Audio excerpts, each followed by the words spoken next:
Today we're going to look at special triangles. Alright, so just a couple of things to review here.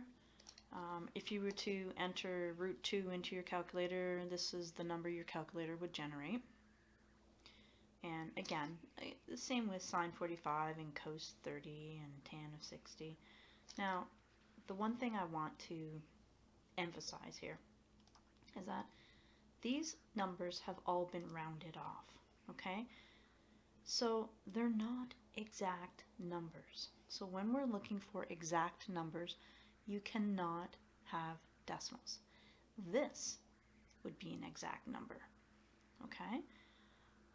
I know you don't, you can see what the value is, but it hasn't been rounded off. It's still the root of 2. So anytime you're using that in a calculation, you put it in your calculator has all of those digits in there already. It knows how to calculate everything. You're seeing the rounded version for however many digits will show up on your screen. So these are approximated answers. They are not exact, okay, once you actually write them down, okay? So I just want that to be super clear. And I know we've dealt with that before, but some of you are still having issues with that. You don't know what I'm asking when I'm looking for an exact answer. Exact answers do not have decimals. If it's a non-repeating, non-terminating decimal, you can't write it out because eventually you'd have to round it. Alright, so it's alright to use rounded answers when we're applying trigonometry to practical examples, but for some of the more theoretical work, you have to have exact answers.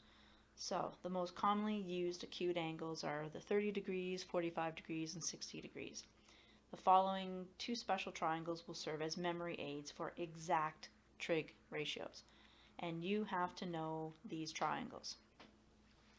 So I'm going to try to explain how they're created, and so that again you can recreate them if you happen to forget what they look like, because you do have to understand how they work.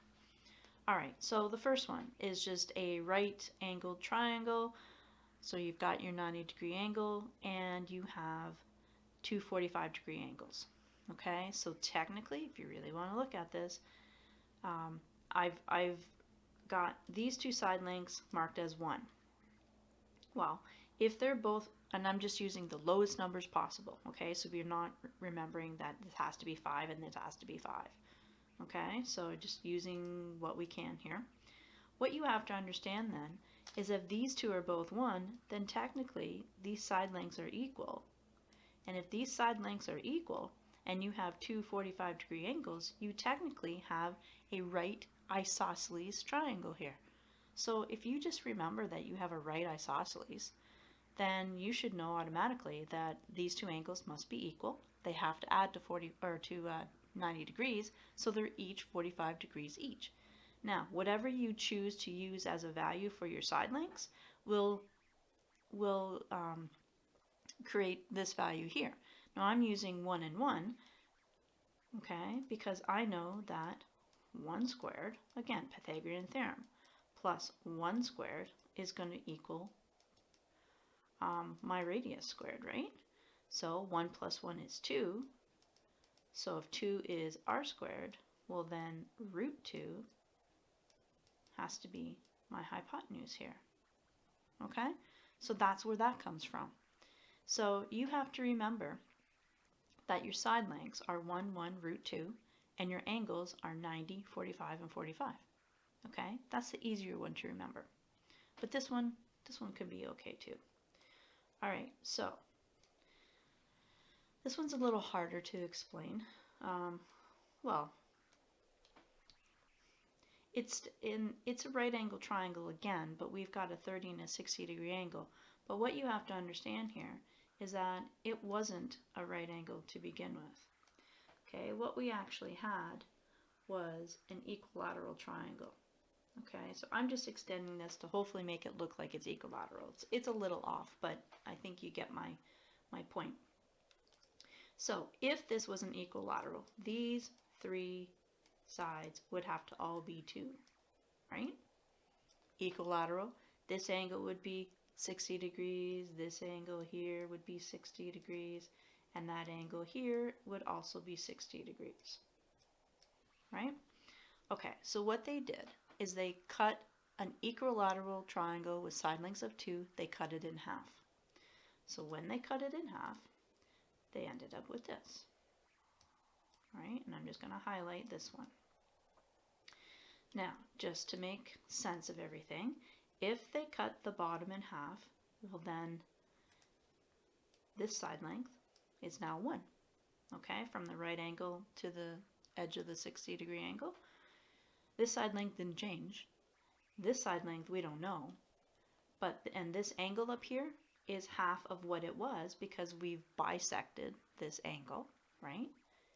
So it's now 30 degrees. Okay, so now we have a 30, 60, 90 triangle. We have a side length of 1 and a side length of 2, and we don't know what this side length is right now. I know it's marked on the diagram, but ultimately you're going to have to go through Pythagorean theorem to get there.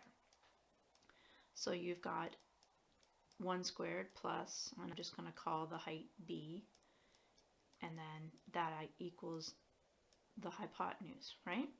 So b squared equals 4 minus 1, right? I'm just going to write that in, 4 minus 1.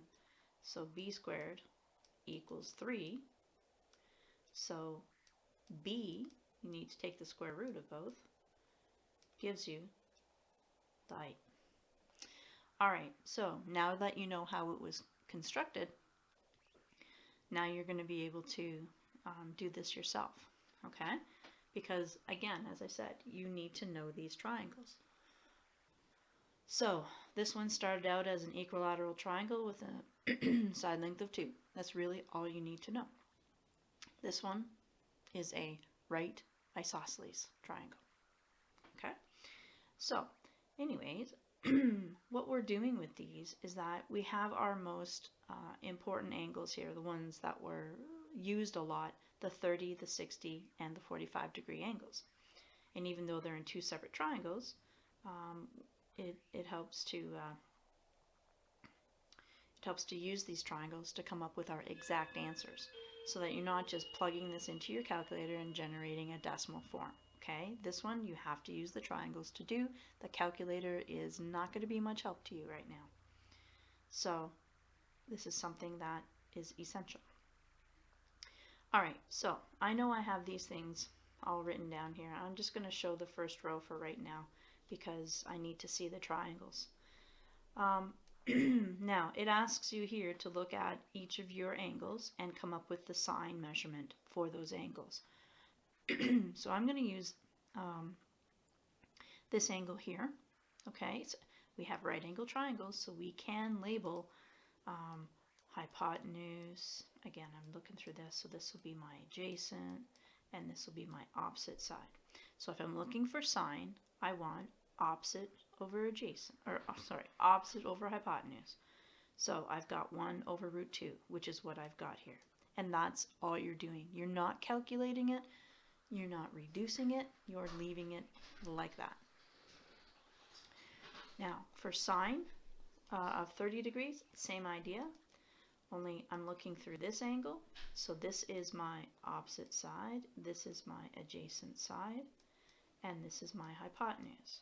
So I've got opposite over hypotenuse. So I've got 1/2. So that works. The problem with this is that I now have to look through a different angle here for 60 degrees, and my adjacent for my 30 is now my opposite for my 60. So these two change spots, and this is still my hypotenuse. So sine of 60 is still going to be opposite over hypotenuse, so it's root 3 over 2, which is what I have here. Now you can do the same thing with cosine and tan. I'm not going to go through all of them. If you want to double check them, please do. Make sure that you can write those for all of those 3 angles, because you're using your triangles to generate them. Okay, I don't want to see decimals here at all. Okay, so this down here is just telling you that These can also be used to get exact values for the trig ratios of any angles in standard position that have related acute angles that are 45, 30, and 60 degrees.